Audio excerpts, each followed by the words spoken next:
Unidad número 1. Generalidades del control social. Previo al inicio del estudio de las generalidades, hay algo que quiero dejar presente y es referente a lo que enunciamos en la parte introductoria del curso. Algo que para nosotros es una de las más grandes falencias de nuestro país y es que los individuos no tenemos confianza en las instituciones. Por eso se hace de vital importancia fortalecer la confianza entre la ciudadanía y el Estado. Aclaro en este punto que no estoy hablando de una ideología puntual, estoy hablando del modelo constitucional que fue establecido por allá en el año de 1991 y que trajo consigo el Estado Social de Derechos. Fue allí en el artículo 1 de nuestra Constitución Política donde se señaló que Colombia es un Estado social de derechos y eso es lo que nos hace que todos seamos sujetos de control social. Y es algo que se produce de manera recíproca o de parte y parte. Por ejemplo, el Estado ejerce control social hacia nosotros desde el momento mismo en que nacemos. Allí nos impone el deber de registrarnos ante una notaría. Allí hacemos parte del Estado. El Estado se informa de nuestro nombre, de nuestra fecha de nacimiento, de quiénes son nuestros padres, el lugar en que nacemos, etc.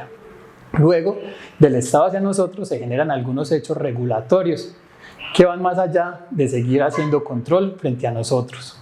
Digamos que está claro que estas son las bases del control social del Estado frente a nosotros. Pero ¿qué tan claro tenemos el control social de nosotros hacia el Estado? Para dar respuesta al interrogante de cómo nosotros podemos hacer control social del Estado, debemos insistir en que Colombia es un Estado social de derecho, lo cual se traduce en que hacemos parte de una sociedad que incorpora derechos fundamentales a su ordenamiento jurídico junto con los derechos políticos y civiles, donde prevalece la dignidad humana y el respeto y el interés general. Y sé que para muchos la frase Estado Social de Derecho suena a frase de cajón, pero ustedes no se alcanzan a imaginar lo diferente que esto nos hace de otros países. En el mundo aún existen países en los que se ven fenómenos como la esclavitud, la pena de muerte, el sometimiento de los hombres hacia las mujeres, donde no existen democracias, donde la gente no puede votar. En cambio nosotros sí tenemos todos esos privilegios, tenemos ciertas garantías que de una u otra forma hemos normalizado, pero no por eso dejan de ser privilegios. Ahora sí entendamos qué es el control social. El control social es una expresión clara de la participación ciudadana, desarrollada a través del seguimiento y la vigilancia de las personas y entidades a quienes se les ha encomendado el cumplimiento de los fines del Estado. Debemos entenderlo como aquella herramienta que la Constitución Política de Colombia y el desarrollo normativo han dispuesto para que los individuos o las organizaciones colectivas controlen la gestión pública y la prestación de los servicios públicos suministrados por el Estado o por algunos particulares. Sus acciones van encaminadas a lograr objetivos claros como la satisfacción de necesidades básicas, un manejo equilibrado del poder, la garantía de los procesos democráticos, la correcta asignación de los recursos y el acatamiento de la normatividad. Con esto evitamos que se presenten posibles riesgos sobre la gestión pública. Ahora bien, Colombia a lo largo de su historia ha buscado dotar de herramientas a quienes realizan un control del Estado Social del Derecho, por lo cual es importante señalar que la Ley 1757/2015, a través de la cual se dictan disposiciones en materia de promoción y protección del derecho a la participación democrática, amparó el marco jurídico participativo, estableciendo mecanismos como el derecho de petición, la denuncia, la acción de cumplimiento, la acción popular, la acción de tutela, las audiencias públicas de rendición de cuentas, entre otros, que favorecieron la consolidación de deudías ciudadanas y comités organizados de control. Ahora sí, objetivos del control social. Como en toda meta o acción que queremos llevar a cabo, el control social también desarrolla algunos objetivos claros, entre los que tenemos el fortalecimiento de la cultura de lo público en el ciudadano, contribuir a mejorar la gestión pública desde el punto de vista de su eficiencia, eficacia y transparencia, prevenir los riesgos y los hechos de corrupción en la gestión pública, fortalecer la participación ciudadana e incentivar su control sobre el manejo transparente y eficiente de los asuntos públicos. Como quinto, apoyar la función de los organismos de control. Digamos que estos son a grosso modo los objetivos que busca el ejercicio del control social. En esto se abarcan unas generalidades que tienen un fin claro y es el cumplimiento eficiente de los fines del Estado. En esta primera unidad ya hemos desarrollado entonces dos aspectos.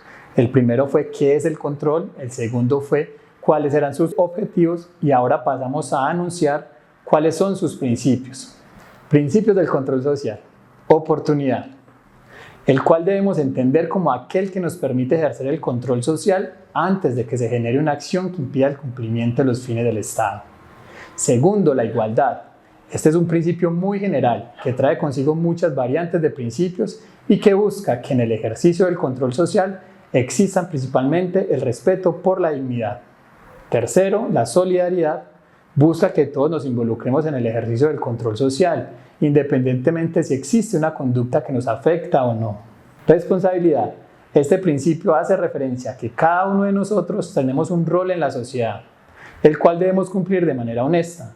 Algunos lo hacen como funcionarios del Estado y otros lo hacen como garantes del cumplimiento de esos fines.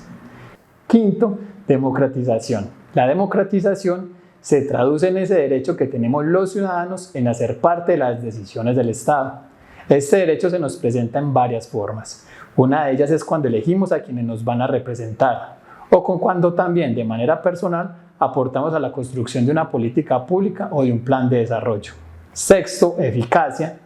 Este principio se basa en escoger los instrumentos o elementos necesarios que permitan llevar a cabo una determinada tarea o fin. Es decir, que para ser eficaces debemos tener una correcta planificación previa al ejercicio del control social, lo cual detallaremos en la siguiente unidad, donde daremos unas rutas que pueden ser seguidas para quienes se interesan en este ejercicio. Séptimo, autonomía. La autonomía es esa libertad que tenemos para la toma de nuestras decisiones, la cual tiene unos límites claros y son los derechos de los demás. Es decir, que mi autonomía debe terminar cuando con ella afecto los otros bienes jurídicos.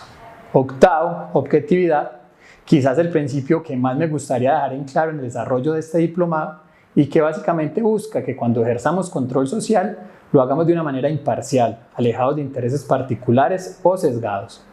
Noveno, la transparencia. La transparencia es un principio fundamental. Básicamente se traduce en facilitar el acceso a la información que se derive de una función pública. Ahora vamos a pasar a un cuarto aspecto y es el relacionado con quienes pueden ejercer control social. Ya conociendo qué es, cuáles son sus objetivos y principios, ahora es importante saber quiénes pueden ejercer ese control social. Digamos que en este punto es más general, toda vez que la respuesta es todos. Efectivamente, el control social a la gestión pública nos involucra a cada uno de nosotros, lo cual podemos hacer en forma individual o a través de alguna organización social.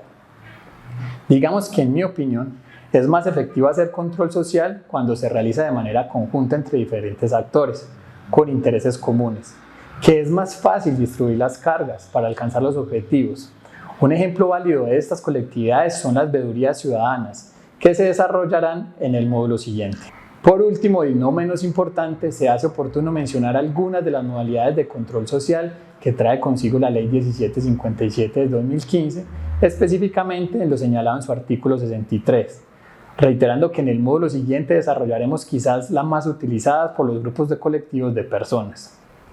Entonces, entre las modalidades de control social tenemos las veedurías ciudadanas, las juntas de vigilancia, los comités de desarrollo y control social de los servicios públicos domiciliarios y las auditorías ciudadanas.